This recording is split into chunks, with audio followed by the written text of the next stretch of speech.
웨스트민스터 신앙고백 제21장 종교적 예배와 안식일에 관하여 사항 읽어드리겠습니다. 기도는 합법적인 사물들을 위하여 또는 살아있는 모든 사람들이나 앞으로 출생한 사람들을 위하여 할 것이요, 죽은 자를 위해서나 사망에 이르는 죄를 범하는 줄로 알려진 자들을 위해서 할 것은 아니다. 짧죠? 여기 이제 우리가 누구를 위해서 기도를 하고 누구를 위해서 기도하지 말아야 하느냐라는 그런 내용이에요. 기도는 지금 현재 살아있는 사람과 그리고 앞으로 태어날 사람들을 위해서 기도를 하는 거예요. 현재 살아있는 사람 그리고 앞으로 태어날 사람. 그런데 현재 살아있지 않은 과거의 사람은 위해서 기도하지 말아야 된다. 그 내용입니다. 그것이 우리는 이제 당연하게 여겨질 수는 있지만 당연하게 여겨지는 데까지는 굉장히 오랜 시간이 걸렸어요. 왜냐하면 죽은 자들을 위해서 하는 기도가 교회에 일반적으로 있었기 때문에, 천주교회 지금도 있고 종교개혁 이전까지는 이 하나님의 교회 안에서, 예수님 믿는 교회 안에서 그런 것들이 행해졌습니다. 그래서 그것도 종교개혁을 하면서 드러난 진리죠. 할 필요 없다, 하지 말아야 된다, 그런 것입니다. 신약성경 요한복음 17장 20절부터 26절 말씀이에요. 17장 내용 전체가 예수님의 기도입니다. 20절부터 제가 읽어드리겠습니다. 내가 비옵는 것은 이 사람들만 위함이 아니요 또 저희 말을 인하여 나를 믿는 사람들도 위함이나이다. 이렇게 기도하셨죠. 지금 20절에 예수님께서 지금 기도하는 대상이 누군지를 저희들이 보기 위해서 이 구절을 핀 겁니다. 지금 웨스트민스터 신앙고백 21장 4장에서 우리가 다루고 있는 내용이 기도를 누구를 위해서 할 것인가 라는 그런 내용이었는데, 지금 현재 있는 사람과 앞으로 태어날 사람까지, 앞으로 출생할 사람까지도 우리가 기도해야 된다는 내용을 배웠죠. 근데 그 말씀을 우리 성경에서 찾아보기 위해서 이 말씀을, 예수님의 기도를 펴본 것입니다. 여기 예수님께서 기도하실 때 하나님 아버지께 지금 예수님께서 기도하시는 내용이죠. 이 사람들만을 위함이 아니요 라고 이렇게 기도하셨는데, 여기서 말하는 이 사람들이라는 것은 예수님의 제자들을 말씀하시는 거예요. 요 전까지 계속 예수님의 제자들, 남겨두고 갈 예수님의 제자들을 위해서 기도하셨거든요. 그러니까 지금 현재의 예수님을 믿는 그 사람들을 위해서 예수님께서 기도하셨고, 지금 20절에 보시면은 내가 비옵는 것은 이 사람들만을 위한 것이 아니요 또 저희 말을 인하여 나를 믿는 사람들도 위함이니 하면서 예수님께서 기도하시는 그 범위를 넓히셨죠. 지금 예수님과 늘 함께했던 그 제자뿐만 아니라 그 제자들을 통해서 믿음을 가진 그 사람들도 예수님께서 지금 기도하고 계시는 것이죠. 또 읽어보겠습니다. 아버지께서 내 안에, 내가 아버지 안에 있는 것 같이 저희도 다 하나가 되어 우리 안에 있게 하사 세상으로 아버지께서 나를 보내신 것을 믿게 하옵소서. 내게 주신 영광을 내가 저희에게 주었사오니 이는 우리가 하나 된 것 같이 저희도 하나가 되게 하려 함이니이다. 곧 내가 저희 안에, 아버지께서 내 안에 계셔 저희로 온전함을 이루어 하나가 되게 하려 함은 아버지께서 나를 보내신 것과 또 나를 사랑하신 것 같이 저희도 사랑하신 것을 세상으로 알게 하려 함이로소이다. 아버지여, 내게 주신 자도 나 있는 곳에 나와 함께 있어 아버지께서 창세전부터 나를 사랑하심으로 내게 주신 나의 영광을 저희로 보게 하시기를 원하옵나이다. 의로우신 아버지여, 세상이 아버지를 알지 못하여도 나는 아버지를 알았sap고 저희도 아버지께서 나를 보내신 줄을 알았sap나이다. 내가 아버지의 이름을 저희에게 알게 하였고 또 알게 하리니 이는 나를 사랑하신 사랑이 저희 안에 있고 나도 저희 안에 있게 하려 함이니이다. 예수님께서 지금 기도하시는 내용이 제자들로 인해서 믿게 될 그 사람들을 위해서도 기도하고 앞으로 믿게 될 그 사람까지도 지금 기도하고 있는 내용이시죠. 근데 여기 있는 내용은 지금 현재 예수님께서 사시는 그 시대에 아직 예수님을 모르는 그 사람들이 믿음을 가질 그 사람들을 위해서 기도하시는 것도 있겠지만 이 기도에 우리는 포함이 안 돼 있을까요? 우리도 포함이 돼 있겠죠. 앞으로 태어날 사람까지도 다 기도하신 내용입니다. 예수님께서 십자가에서 죽으실 때 예수님은 하나님이시잖아요. 하나님의 아들이시죠. 그분의 지혜는 무궁하실 거 아니겠습니까? 예수님께서 십자가에서 죽으실 때 내가 누구누구를 위해서 죽는다라고 하는 그런 한 명 한 명을 다 알고 죽으셨습니다. 그런데 그 사람들은 앞으로 태어날 모든 사람까지 다 포함이잖아요. 그리고 예수님께서 구원하기로 작정한 사람은 한 명도 잃지 않으신다고 약속하셨거든요. 그 사람이 언제 태어나든지 간에 어떠한 상황에 태어나든지 간에 우리는 좀 막연하게 기도할 수밖에 없는데 예수님께서 기도하실 때는 굉장히 머릿속에 그것을 그 사람들을 다 한 명 한 명을 기억하시면서 기도하셨을 것입니다. 제자들의 복음 전도를 통해서 믿음이 어느 방향으로 가고 그 믿음의 전도를 통해서 누가 어떠한 과정을 통해서 믿게 될지를 우리는 상상할 수 없지만 예수님께서는 다 아셨을 거예요. 그 앞으로에 있는 사람을 예수님께서 기도하셨죠.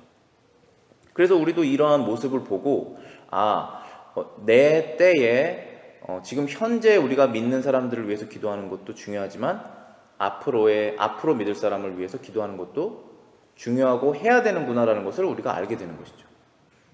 그래서 우리 자녀들을 위해서 기도하고 또 그 후 세대를 위해서 기도하고 그렇게 하는 것이 무의미한 것이 아니고 우리가 해야 된다는 그런 내용입니다.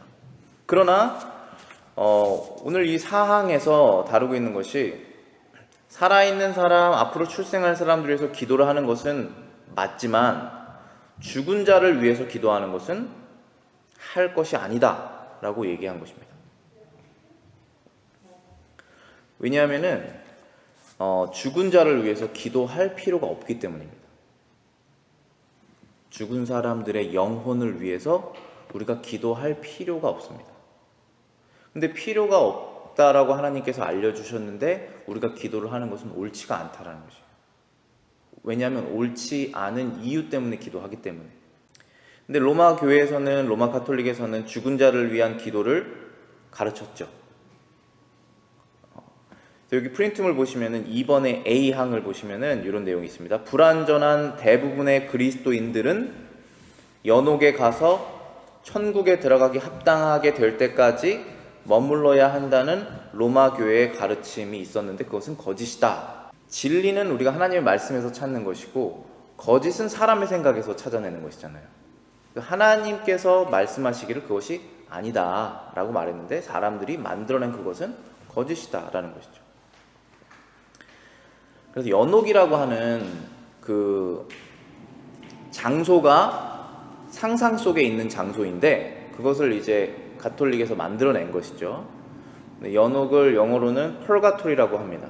이 펄가토리는 무엇이냐면은 사람이 죽으면은 지옥으로 떨어지든지 천국으로 불려가든지 둘 중에 하나가 정해진다는 것이 성경에 타협이 없는 말씀인데 그 중간 지점을 만들어 놓은 것입니다. 그것이 연옥이에요.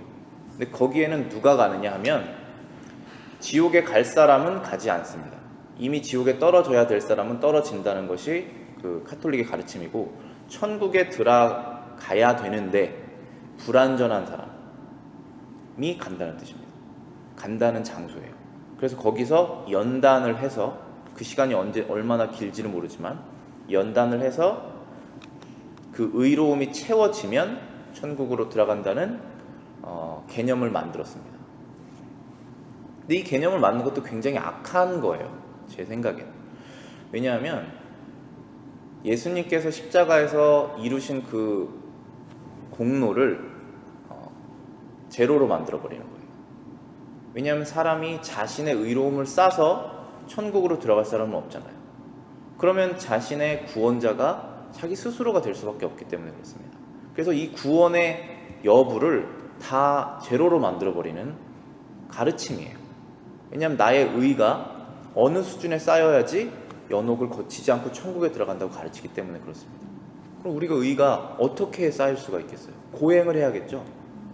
뭔가를 더 해야겠죠. 천국으로 들어가기 위해서. 근데 절대 그렇지 않습니다. 그래서 그 카톨릭에서 많이 하는 것이 죽은 자들을 위해서 기도를 하는데, 우리가 아무런 관계가 없는 죽은 자들을 위해서 기도하지 않죠. 생각하지 않죠. 나랑 관계가 있는 우리 부모님이나 아니면 친척이나 나의 사랑했던 사람이 죽었을 때 천국에 못 들어갈 수도 있다는 그런 불안감이 있을 수도 있잖아요, 사람 마음속에. 그래서 그 사람을 생각하면서 기도하는 그 심리를 이용을 한 거예요. 그래서 더 그 사람을 위해서 기도하게 만들고 그렇게 하였죠. 그리고 심지어는 우리 그때 종교개혁일 기념할 때 제가 말씀드린 내용 중에 행해졌던 로마 카톨릭의 부패했던 그런 내용들 중에 이제 거의 메인 포인트가 그거였잖아요. 그 면죄부를 사서 그것을 해결하는 것인데, 죄를 자기의 죄뿐만 아니라 돌아가신 부모의 죄까지도 면죄부를 팔았다는 거예요. 근데 안 살 사람이 없습니다. 부모님 안 사랑하는 사람이 없잖아요. 그리고 천국에 못 들어가면 어떡하지? 불 가운데 계속 연단을 받으실 걸 생각하면 누가 불효자로 남고 싶겠습니까? 그래서 다 사는 거예요. 굉장히 악하죠. 사람의 심리를, 진리로 자유하지 못한 그 사람의 심리를 불안하게 해서 자신의 이득을 채우는 그런 행위를 했던 것이죠. 그래서 어쨌든 이득을 채우기 위해서 그것을 했든지, 그것은 결과적으로는 악한 것이 되는 것입니다. 항상 하나님의 말씀에서 벗어나게 되면. 그래서 로마 교회 가르침의 그것이 거짓이라는 것을 이제 성경에서 말하는 것을 저희 찾아보는 것이 중요하겠죠. 일단 누가복음 13장 한번 보시겠습니다. 천국과 지옥의 중간 지점이 없다라는 것이 성경에 늘 말씀하고 있는 내용이에요. 누가복음 13장 23절입니다. 혹이 여짜오되 주여 구원을 얻는 자가 적으니이까? 저희에게 이르시되 좁은 문으로 들어가기를 힘쓰라. 내가 너희에게 이르노니 들어가기를 구하여도 못하는 자가 많으니라. 집주인이 일어나 문을 한번 닫은 후에 너희가 밖에 서서 문을 두드리며 주여 열어주소서 하면 저가 대답하여 가로되 나는 너희가 어디서 온 자인지 알지 못하노라 하리니, 그때 너희가 말하되 우리는 주 앞에서 먹고 마셨으며 주는 또한 우리 길거리에서 가르치셨나이다 하나, 저가 너희에게 일러 가로되 나는 너희가 어디에서 왔는지 어디로 왔는지 알지 못하노라. 행악하는 모든 자들아 나를 떠나거라 하리라. 너희가 아브라함과 이삭과 야곱과 모든 선지자는 하나님의 나라에 있고 오직 너희는 밖에 쫓겨난 것을 볼 때에 거기서 슬피 울며 이를 갈미 있으리라. 예수님께서 제자들에게 좁은 길로 들어가라 라고 하는 것을 가르쳐 주시면서, 그곳으로 들어가기를 원하는 사람은 많아도 못하는 자가 많으니 들어가기를 힘써라, 이렇게 말씀하시죠. 그 부분은 우리 주제에 벗어나는 부분이지만 잠깐 말씀드리면, 들어가기를 구하여도 못 들어가는 사람이 많다는 것은 그 의가 이 땅에서 선한 의를 어떤 수준에까지 못 미쳐서 못 들어간다는 그런 뜻은 절대로 아닙니다. 왜냐하면 우리는 예수님을 믿는 믿음으로 천국에 들어가기 때문에. 근데 여기에서 오히려 들어가려고 힘쓰는 사람은 천국이라는 곳이 있고 당연히 마땅히 하나님이 계시다면 심판이라는 것이 있어야 되는 것을 마음으로 아는데, 그것을 들어가고자 자기가 예수님을 의지하지 않고 스스로 노력을 한다는 것입니다. 근데 예수님을 하나님의 아들로 믿지 않으면서. 그럴 수 있겠죠. 대부분의 사람들이 그렇게 살고 있잖아요. 대부분의 권선지강을 믿고 있기 때문에 최대한 착하게 살아보려고 노력하는 사람들이 많이 있습니다. 근데 그런 사람들은 오히려 하나님의 나라에 들어가지 못하게 되죠. 그래서 여기서 힘쓰라는 것은 결국 예수님 안에 들어가기를 힘써라. 예수님을 믿는 믿음을 계속 지키기를 힘써라. 그러면서 계속 우리가 선행을 해가는 것은 다른 얘기가 아니잖아요. 때문에 그 말씀을 하신 것입니다. 그리고 25절에 보시면은 여기 이제 오늘 저희가 찾고 싶은 구절이 이것입니다. 집주인이 일어나 문을 한 번 닫은 후에 저희가 밖에 서서 문을 두드리며 주여 열어주소서 하면 저가 대답하여 가로되 나는 너희가 어디서 온 자인지 알지 못하노라 하면서 문을 열어주시지 않는다라는 것입니다. 한 번 문을 닫는다라는 그 뜻이 무엇일까요? 언제 문이 닫힐까요? 사람은 한 번 죽지 두 번 죽지 않습니다. 그 한 번이에요. 그 후에는 기회가 없습니다. 그런데 이 가톨릭에서는 한 번이 아니라 100만 번 문을 열고 닫을 수 있다는 얘기인 거죠. 왜냐하면 우리가 기도를 계속 기도하면 100만 번까지 할 수 있겠죠? 죽은 사람을 위해서. 그들이 돌리는 그 기도 있잖아요. 그 묵주처럼 생긴 거. 그걸 한 번 돌릴 때마다 기도가 한 번씩 간다라고 하는데 그걸 얼마나 많이 돌릴 수 있겠어요? 문을 다시 열 수 있는 기회를 계속 주는 것이잖아요. 그렇지 않다라는 것이에요. 그래서 사람은 이 시기가 생명을 얻고 그 삶이 끝나는 그때가 은혜의 때입니다. 은혜의 때예요. 그때는 문이 계속 열려 있는 거예요. 그때가 은혜의 때예요. 그래서 은혜 받을 때에 은혜의 때에 은혜를 받아라라는 말씀을 하시잖아요. 모든 사람에게는 생명이 붙어있는 한 하나님께서 그 사람에게 은혜로우신 거예요. 그런데 문이 닫히면 열리지 않습니다. 죽은 사람이 다시 살아나지 않기 때문에 여기서 말하는 것은 이제 부활 말씀하신 게 아니니까 기회가 없다는 것이죠. 그렇습니다. 그래서 죽은 사람을 위해서 기도하는 것이 필요가 없습니다. 왜냐하면 우리가 아무것도 더 할 것이 없기 때문에 그렇습니다. 만약에 천국에 들어간 사람을 생각을 해보시면은 여기 지금 불완전한 사람이 천국에 못 들어간다고 해서 연옥이라는 거 만들었는데 천국에 지금 들어가 계신 몸으로 들어가신 분은 예수님밖에 없으시지만 육체 부활하신 것은 예수님밖에 없으시잖아요. 그런데 지금까지 죽은 사람 중에 예수님 믿고 죽은 사람은 얼마나 많겠어요. 그렇죠. 그런 사람들 지금 여기에서도 아브라함, 이삭, 야곱 모든 선지자는 하나님의 나라에 있다라고 말씀하셨잖아요. 그 모든 예수님을 믿고 죽은 사람들은 천국에 있는데 그 사람이 완전해서 들어갔겠습니까? 완전하지가 않다라는 것을 저희가 너무나 잘 알잖아요. 아브라함도 거짓된 사람이었고 믿음이 없었던 사람이고 이삭과 야곱 다 자신들만의 부족함이 너무나 당연하게 있는 우리랑 똑같은 사람입니다. 그런데 그들이 다 천국에 들어갔죠. 그렇지만 그들을 위해서 우리가 기도할 필요가 없습니다.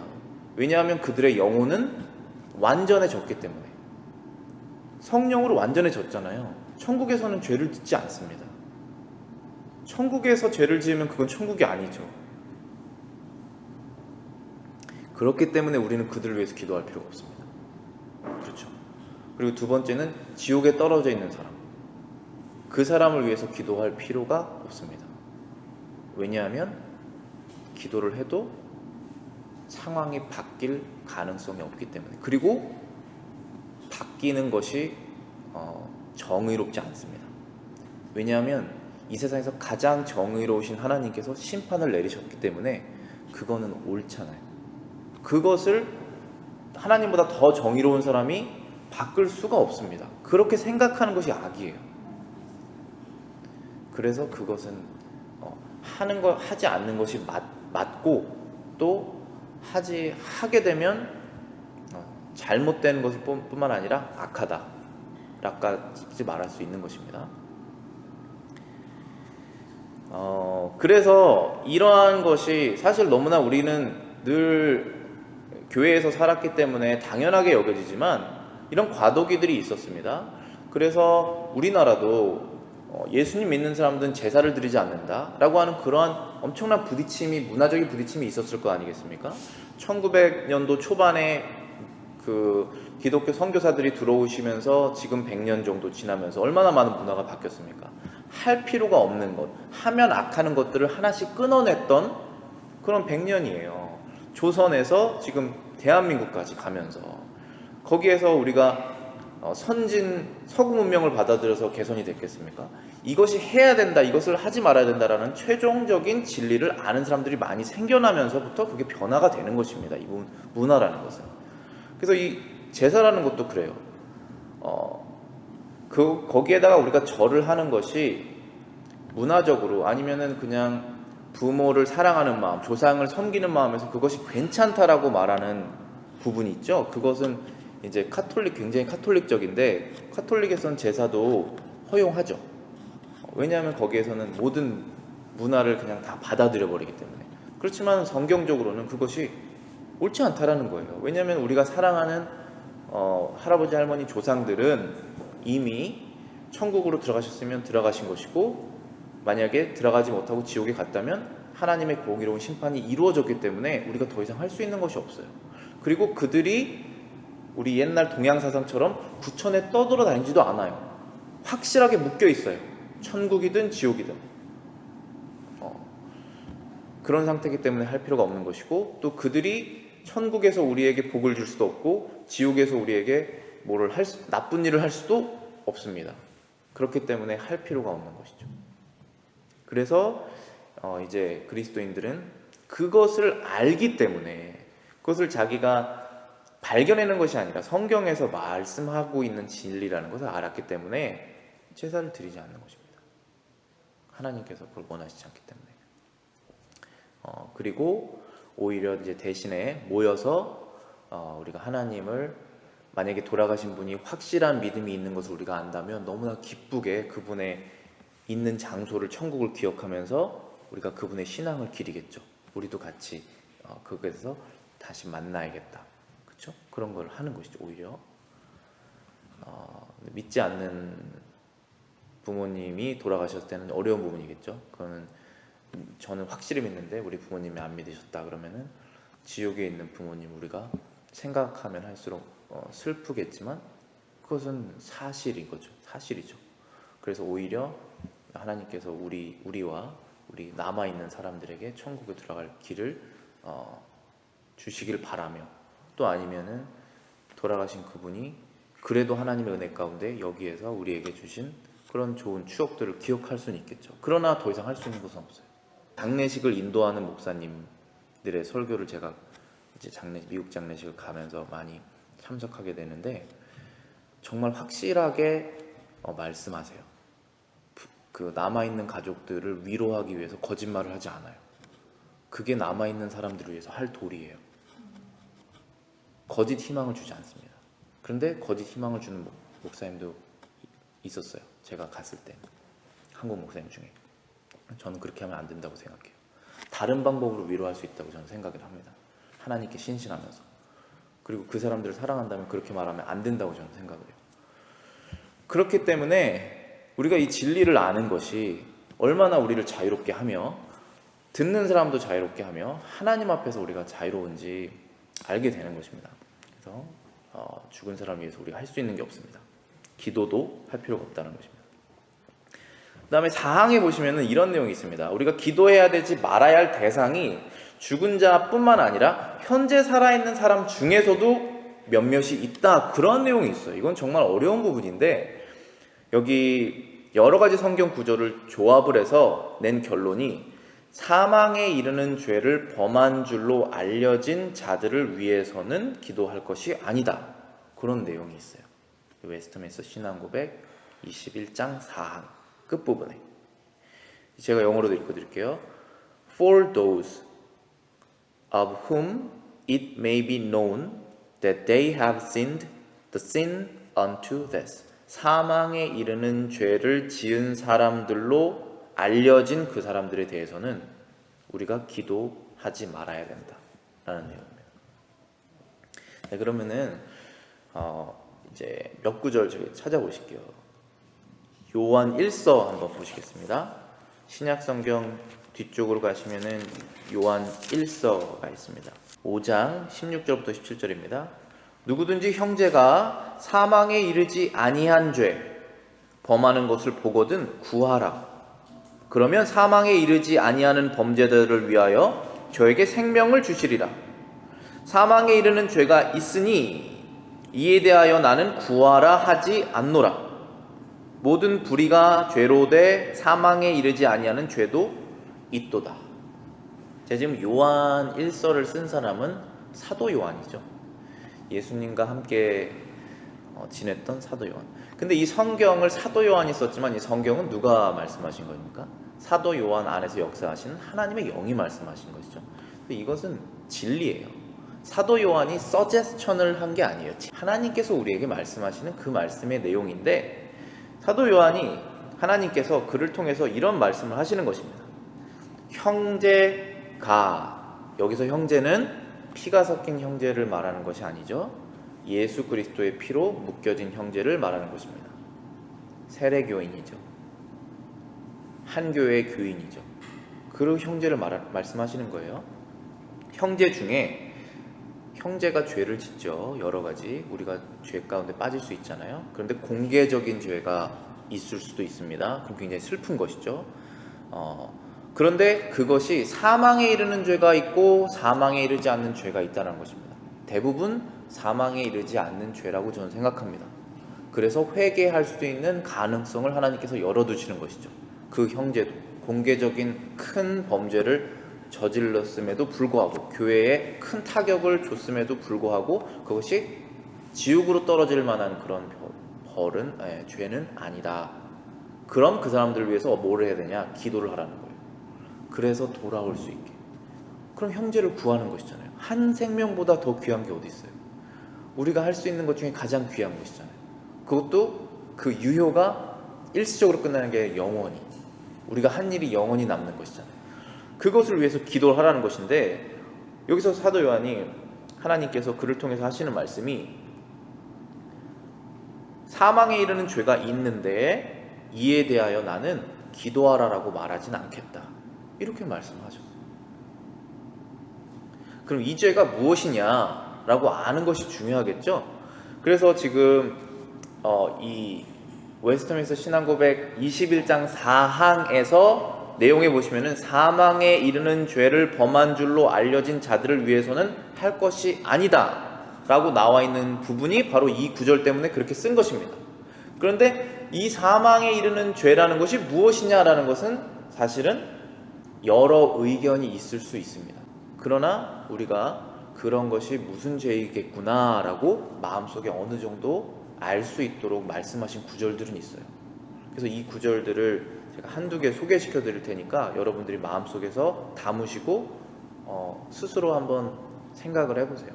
마태복음 12장 31절부터 32절입니다. 그러므로 내가 너희에게 이르노니 사람의 모든 죄와 회방은 사하심을 얻되, 성령을 회방하는 것은 사하심을 얻지 못하겠고, 누구든지 말로 인자를 거역하면 사함을 얻되, 누구든지 말로 성령을 거역하면 이 세상과 오는 세상에도 사하심을 얻지 못하리라. 용서받을 수 없는 죄가 있다라고 지금 말씀하시는 것이죠. 네, 여기서 그 대상이 사람 간에 지은 죄는 용서받을 수 있지만 하나님의 영에게 지은 죄는 용서받을 수 없다. 여기 회방이라는 것이 영어로는 blasphemy라고 그러는데, 그 신성모독이라고 주로 번역을 하거든요. 하나님을 고의적으로 욕되게 하는 것인 그런 것이죠. 근데 저는 이것을 어떻게 해석을 하냐면은, 지금 예수님을 안 믿는 사람들에게 얘기하는 게 아니라고 생각해요. 왜냐하면 형제 중에라는 그 범위를 두셨잖아요, 요한일서에서. 예수님을 안 믿는다고 고백하고 자기 마음대로 살고 있는 사람들에게는 오히려 용서받을 수 있는 기회가 있는데, 주님 안에 들어와서 나는 신자라고 고백을 하면서, 그러면서 성령을 계속 속이고 있는 그 사람이 있다면 용서받지 못할 것이다 라는 말씀으로 저는 해석이 들어요. 그래서 요한일서도 형제 중에 또 형제 중이라고 그러잖아요. 그리스도 안에 있다고 하는 사람 중에, 그런 생각이 듭니다. 그래서 우리 지난주 수요일에 솔로역정 하면서 성경 공부 때도 제가 말씀드렸던 내용 중에, 한 명의 사람이 신자였는데 예수님을 버렸더니 이제 그 사람 안에 있었던 귀신이 다시 들어와서 7 귀신을 더 데리고 들어왔다고 그렇게 말씀드렸죠. 그럼 그 사람의 끝은 자살일 수도 있을 수 있다. 제가 말씀드렸잖아요. 그럼 그 사람은 회개할 수 있는 기회를 얻지 못했잖아요. 그런 식으로 어떠한 예수님과의 관계, 성령님과의 관계 안에 있었는 것처럼 보였는데 그것을 다 버리고 아니면 거짓으로 계속 그것을 행동을 하면 용서받지 못하는 것이 아닌가, 저는 그런 생각이 들어요. 그래서 그 사람을 위해서는 기도하지 않는 게 맞다, 아니면 기도할 필요 없다, 이렇게 생각이 듭니다. 여기 디도서 3장 10절을 제가 써놨습니다. 제가 읽어드릴게요. 이단에 속한 사람을 한두 번 훈계한 후에 멀리하라. 이단에 속한 사람을 한두 번 훈계한 후에 멀리하라. 이것도 포기잖아요. 지금 우리가 가족 중에 믿지 않는 사람이 있으면 포기하면 안 되잖아요. 나를 싫어하는 원수가 있어도 포기하면 안 되잖아요. 사랑은 포기하는 것이 아니잖아요. 예수님께서 우리를 포기하셨으면 100번은 포기하셨을 거 아니겠어요. 근데 여기서는 포기하라는 내용이 나오는 거거든요. 그래서 이것이 아마 용서받지 못하는 죄구나 라는 생각이 들어요. 이단에 속한 사람을 한두 번 훈계한 후에 멀리하라. 근데 여기 디도서에 이 본문의 내용이 무슨 뜻이냐면은, 무슨 컨텍스트냐면은 교회 안에 말하는 거예요. 디도가 아주 젊은 사역자예요. 근데 사도 바울이 디도에게 어떻게 목회하라고 편지를 쓴 거예요. 이 디도서라는 게. 근데 디도가 처음으로 그 교회를 개척하고 지금 다 이제 미셔너리 상황이잖아요. 그런 상황에서 사도 바울이 하나님 말씀 대언을 해준 거예요. 쓸데없는 것에 힘을 쏟지 마라. 근데 교회 안에 분란을 일으키는 사람이라는 뜻이에요. 이단에 속한 사람이. 여러 가지 이단들이 있잖아요. 그 이단을 우리가 신경 쓰지 않죠. 그런 게 아니라 우리 교회 안에 들어와서 같은 성도라고 하는데 자꾸 다른 가르침을 말하는 사람이 있다면 그 사람하고는 한두 번 훈계하고 출교를 시키든지 계속 교회 안에 두려고 할 필요 없다라고 얘기를 한 거라고 저는 해석을 합니다. 그래서 이러한 것들을 우리가 정황상 보면은 사망에 이르는 죄를 범한 줄로 알려진 자들은 이제 여러분들이 생각하시겠지만 저는 저의 생각을 이제 정리를 해드렸고, 그들을 위해서는 기도할 이유 없다, 기도할 필요 없다, 이렇게 거기까지 예수님께서 이제 알려주신 거예요. 기도하고 마치겠습니다.